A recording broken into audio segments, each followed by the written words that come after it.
Om Swastiastu, selamat malam yang terhormat Bapak Ibu dosen pembimbing beserta Bapak Ibu guru Pamong. Perkenalkan, nama saya Nimade Mertiani. Saya jurusan bimbingan konseling, mahasiswa PPG kategori 1 tahap 2 dari LPTK Universitas Pendidikan Ganesha Singaraja 2022. Pada hari ini saya akan menayangkan video peer teaching layanan bimbingan klasikal. Terima kasih, selamat menyaksikan. Selamat pagi anak-anak. Selamat pagi, Bu. Pagi, Bu. Pagi, Bu. Ya, bagaimana keadaannya pada hari ini, Nak? Baik, Bu. Baik, Bu. Baik, Bu. Wah, semua tampak ya, sengsara Ibu dalam keadaan sehat-sehat saja, Nak. Baiklah anak-anak, pada hari ini Ibu akan memberikan kalian satu buah layanan materi tentang BK. Tapi sebelum Ibu mulai, ayo kita berdoa sejenak agar diberikan keselamatan dalam mengikuti kegiatan hari ini. Ayo berdoa dimulai. Berdoa selesai. Baiklah anak-anak, ada yang tidak hadir hari ini? Tidak, Bu. Ya, sebaik semua sudah bisa hadir, bagus sekali. Tolong ditingkatkan lagi kehadirannya. Baiklah anak-anak, sekarang Ibu ingin mengajak kalian untuk melakukan ice breaking. Jadi semua tolong berdiri dulu sebentar. Kita melakukan ice breaking ya. Kalau Ibu bilang pagi, kalian tepuk tangannya 1 kali. Kalau Ibu bilang siang, tepuk tangannya 2 kali. Kalau Ibu bilang malam, tepuk tangannya berapa kali? 3 kali, Bu. Salah. Kalau malam, tepuk tangannya setengah aja, karena lagi setengah kita tidur. Ya. Udah ngerti, Nak? Sudah. Baik, Ibu mulai ya. Pagi? Pagi? Siang? Siang? Malam? Ya, sudah? Sudah semangat anak-anak? Sudah. Sudah, Bu. Ya, udah. Ayo kembali ke tempat duduk masing-masing. Sekarang Ibu akan lanjut untuk pertemuan kita hari ini.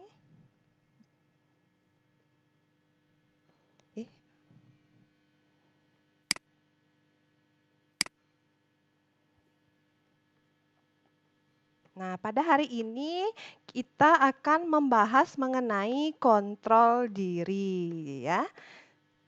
Jadi, pernah dengar kata kontrol diri, Nak? Belum, Bu. Ya, nanti kita akan bahas selanjutnya. Nah, sebelum kita ke materi, Ibu akan memberikan kalian tujuan umum dari pembelajaran kita hari ini adalah agar peserta didik atau konseli mampu mencapai keberhasilan dalam mengelola perilaku yang positif serta saat belajar di kelas serta membuat keputusan dalam mengelola perilaku yang positif untuk mendukung keberhasilan dalam belajar. Nah, selain ada tujuan umum, ada juga tujuan khusus kita pelajaran hari ini. Yang pertama, nah setelah dilakukan pembelajaran dan diskusi, maka diharapkan siswa dapat membandingkan orang yang memiliki kontrol diri positif dengan orang yang tidak memiliki kontrol diri yang positif atau yang tidak punya kontrol diri dalam menghadapi masalahnya itu seperti apa bandingannya ya. Tujuan yang kedua, agar setelah informasi ini diberikan kepada peserta didik, maka peserta didik diharapkan mampu menentukan pilihan untuk menghindari dampak negatif dari kontrol diri. Dan tujuan khusus yang ketiga adalah setelah peserta didik diskusi, maka kalian Ibu akan minta untuk menyusun langkah-langkah untuk meningkatkan kontrol diri yang tepat untuk diri kalian sendiri. Nah, itu tujuan umum dan tujuan khusus pada materi kita hari ini. Nah, langsung saja ya ke kontrol diri. Apa sih kontrol diri itu?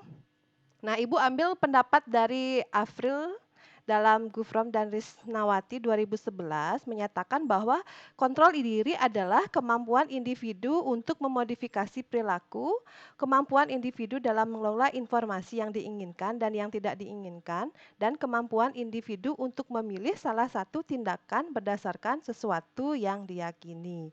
Nah, dari pendapat ahli tersebut, maka indikator dari self control sendiri atau kontrol diri adalah yang pertama, kemampuan individu untuk modifikasi perilaku, kemampuan individu dalam mengelola informasi yang diinginkan dan tidak diinginkan, dan kemampuan individu untuk memilih salah satu tindakan berdasarkan sesuatu yang diyakini. Nah, itu pengertian dari kontrol diri atau self control. Nah, Ibu lanjut ya. Nah, di sini Ibu tampilkan perbandingan seseorang yang memiliki kontrol diri positif dengan orang yang tidak memiliki kontrol diri saat menghadapi permasalahannya. Di mana yang pertama, yang memiliki kontrol diri positif akan optimis, sedangkan orang yang tidak memiliki kontrol diri akan kehilangan optimisnya. Yang kedua, energi yang bekerja saat bekerja itu energi yang memiliki kontrol diri positif itu energinya juga positif. Kalau orang yang tidak memiliki kontrol diri, energi yang bekerja saat itu adalah energi yang negatif. Dan yang ketiga, orang yang menggunakan kontrol diri akan lebih mudah dalam menyelesaikan masalah, dan bandingannya bagi yang tidak memiliki kontrol diri, maka dia akan keyakinan akan suatu masalah itu lebih besar, seperti itu ya.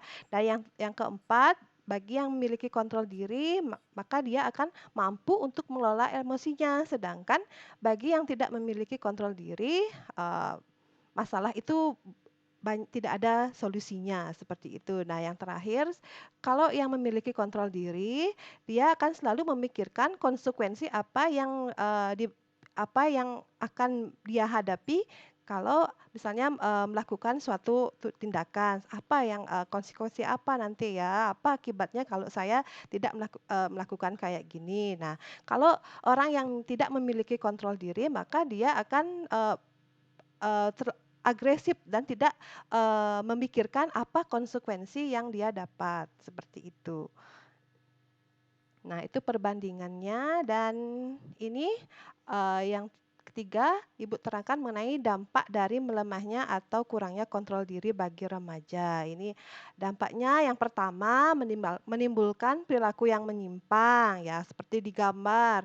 Kalau orang atau seorang siswa tidak punya kontrol diri, maka saat guru di dalam kelas dia akan ya, ada yang ngobrol, ada yang main HP, ada yang tidur malah ya. Kalau ini kontrol dirinya kurang.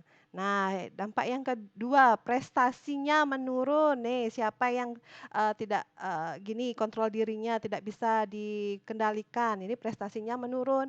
Waktunya untuk kalian belajar, kalian malah sibuk main HP. Nah, akibatnya prestasi akademik akan menurun. Dan dampak yang ketiga, kesulitan untuk mengatur perilaku dan lebih agresif dalam mengambil tindakan. Jadi mudah sekali untuk marah. Siapa di antara kalian yang kontrol dirinya kayak gini? Ya, mudah-mudahan tidak ada ya. Nah, Ibu lanjut. Faktor-faktor yang pengaruhi kontrol diri, ada faktor internal dan ada faktor eksternal ya. Faktor internal, faktor yang ada dalam diri sendiri. Nah, itu tergantung diri kalian. Nanti misalnya kalian ketika guru mengajar, nah, ada teman yang ngajak ngobrol, kalian ikut ngobrol. Nah, itu pengendalian diri kurang, itu faktor internalnya juga. Dan juga ada faktor eksternal, pola asuh orang tua, kebiasaan yang ditanamkan dari orang tua dari kecil itu juga mempengaruhi kontrol diri kita di masa yang akan datang. Nah, itu faktor-faktor yang mempengaruhi kontrol diri. Nah, Ibu juga mempunyai tips nih agar kalian mampu mengontrol diri dengan baik. Di antaranya, yang pertama harus ada planning. Apa tujuan kalian ke depan?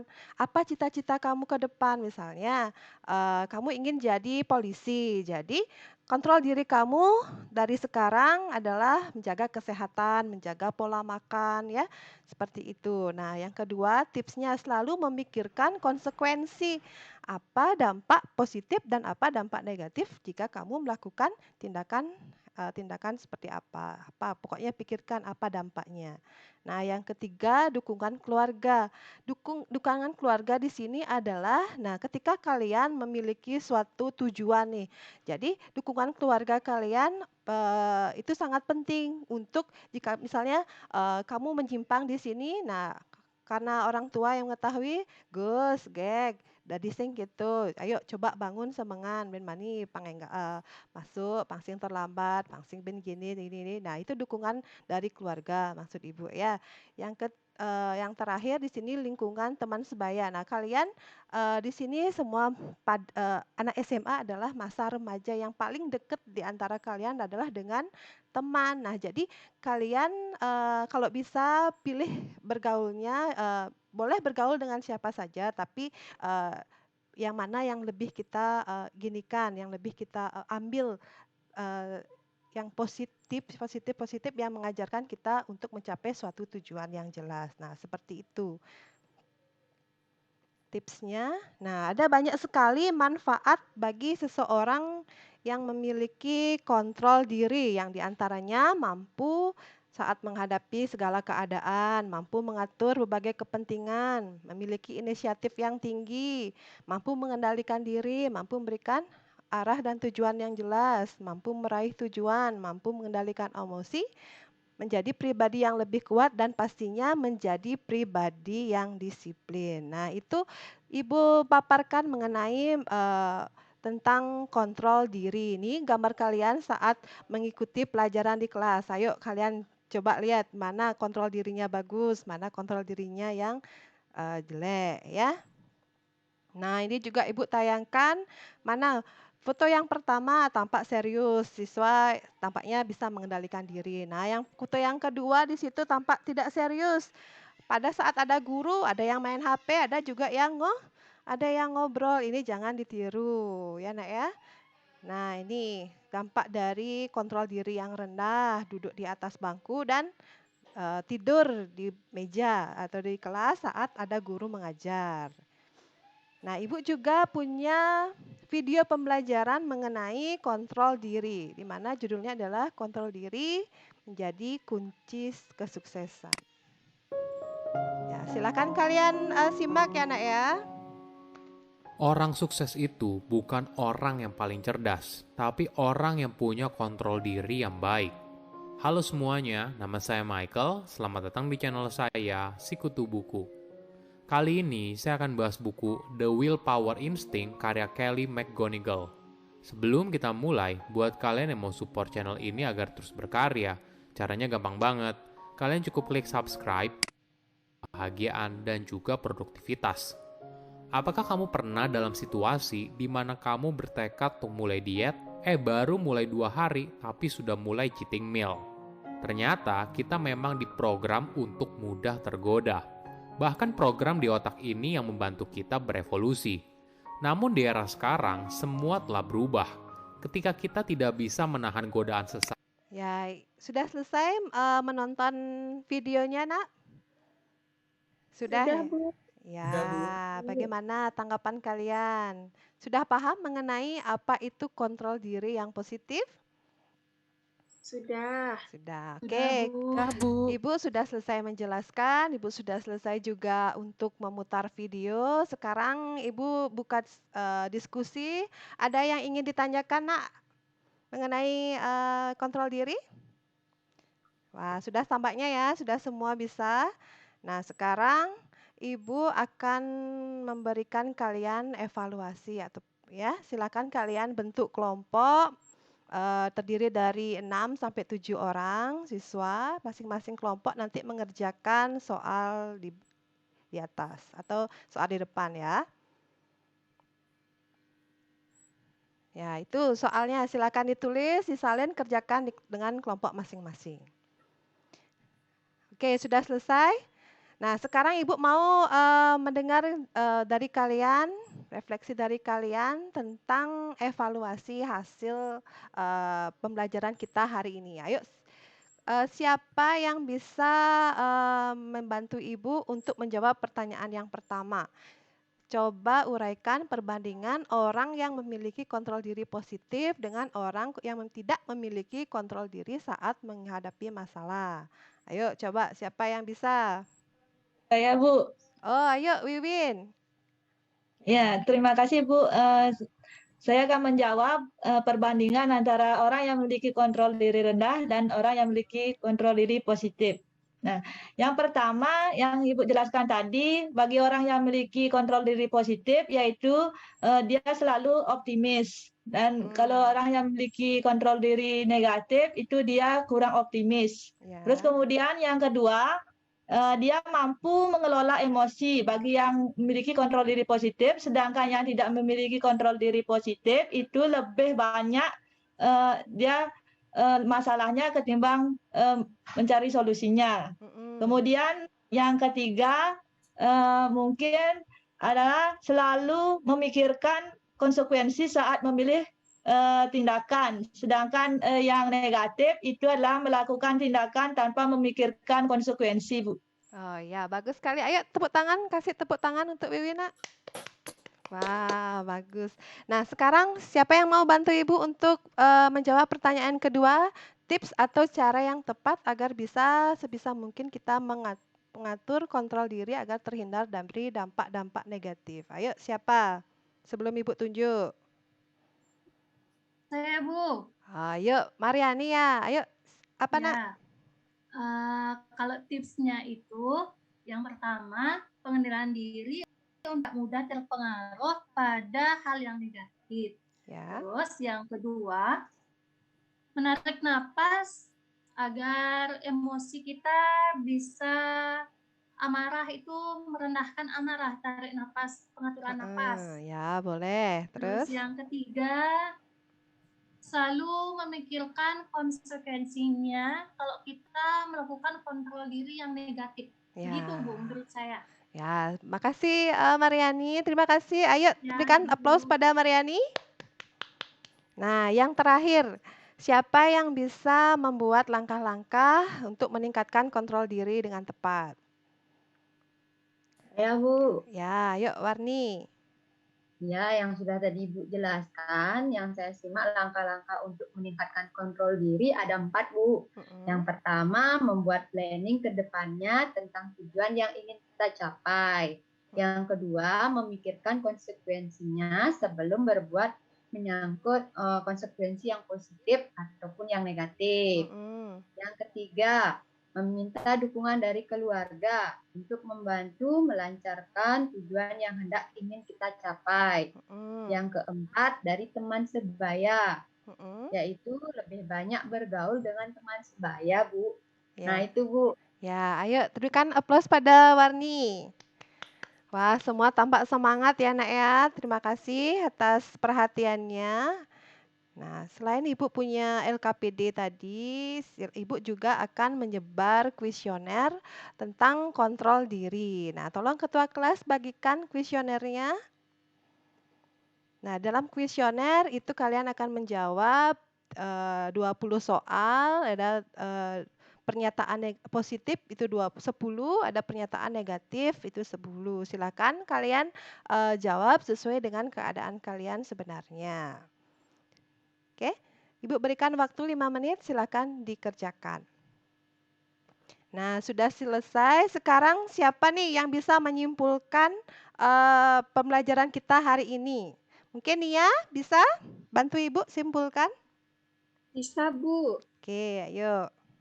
Baik Bu Guru, jadi hari ini Ibu memberikan layanan bimbingan klasikal tentang kontrol diri. Kontrol diri itu merupakan kemampuan individu untuk mengelola perilakunya dalam hal mengelola informasi yang diinginkan dan yang tidak diinginkan, dan bisa memilih salah satu tindakan berdasarkan sesuatu yang diyakini. Nah, ada 3 dampak negatif dari kurangnya kontrol diri. Yang pertama, bisa menyebabkan adanya perilaku yang menyimpang. Yang kedua, menurunnya prestasi akademik. Yang ketiga, kesulitan untuk mengatur perilaku dan tidak mampu menentukan tindakan, serta mengarah kepada sifat yang agresif. Nah, tadi Ibu juga bilang tentang tips untuk kita agar mampu mengontrol diri. Contoh-contohnya adalah membuat planning atau rencana, memikirkan konsekuensi, terus meminta dukungan keluarga dan juga lingkungan teman sebaya. Itu saja Bu yang bisa saya simpulkan dari kegiatan hari ini. Ya, makasih Nia sudah bisa menyimpulkan dan menyimak pembelajaran kita hari ini dan juga siswa semuanya. Terima kasih atas masukannya, terima kasih atas perhatiannya. Ibu harap ke depan kalian bisa lebih semangat lagi. Baik, Ibu akan akhiri pertemuan kita karena sudah waktu. Sekian dan terima kasih. Om Santi Santi Santi Om. Terima kasih, Bu. Ya, terima kasih ya, Nak.